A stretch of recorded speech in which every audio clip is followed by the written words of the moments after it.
Hello everyone and welcome to the latest edition of Tartarian Wales with me, your boy, Mr. 76. I'm at St. Martin's Church in Caerphilly, South Wales, and if you look at it, we've got this massive clock tower behind us. In order to say about clock towers, you just can't slap a clock on it and call it a clock tower and erase its history. There's a lot more here than meets the eye. This is one of my highlighted examples of mudflood evidence that I found here in Wales that I want to show you.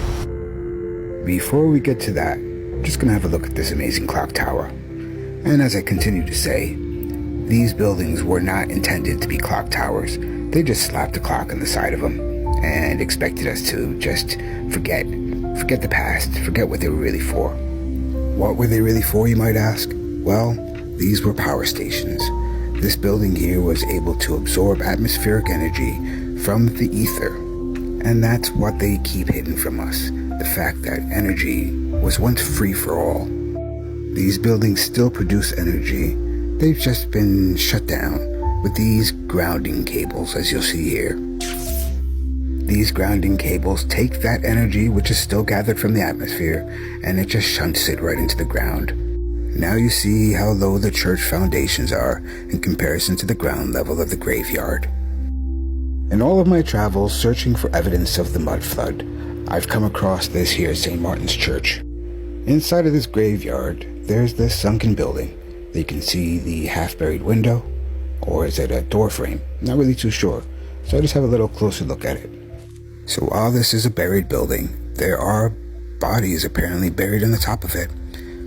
But I believe that's how they're covering the truth, because all you have to do is look, and you see this sunken-in window or doorframe to show that there's a building under this. And when you look at this sunken building, you can see it's actually potentially deeper and goes lower than the actual foundations of the church itself. And then you have this big Mamma Gemma cymatic window. Look at the design inside of this. Now I've run my hand along the edges, and the edges are perfect. They're smooth. There's no fault in these windows whatsoever in their construction. The designs of these cymatic windows across the different churches and cathedrals are never the same. They're all unique to those particular buildings. I believe it is because each of these buildings sits on a different ley line, and these symbols show which cymatic frequencies these buildings are able to vibrate at. And I can't help but think how fucking cool that clock tower looks, sitting majestically next to this massive cymatic window. But now we had a look at that. Let's take another look at this window here of the sunken building. This is clear evidence of mudflood. It's a buried window or a doorframe. There's no doubt about it. And I have no doubts myself. I simply look at it and I have to ask, why is there a buried window there? What is the purpose of that? For the bodies that are buried above to have a nice view of the church? Speaking of bodies, this church has a pretty creepy graveyard. But here I have a special treat for you. As I came around the edge, going back to the front,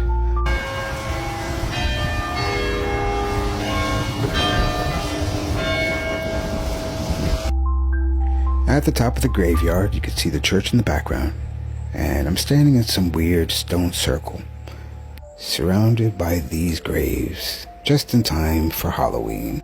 So I hope you enjoyed how I spent my day off, wandering St. Martin's Church, yet another one of my favorites in South Wales.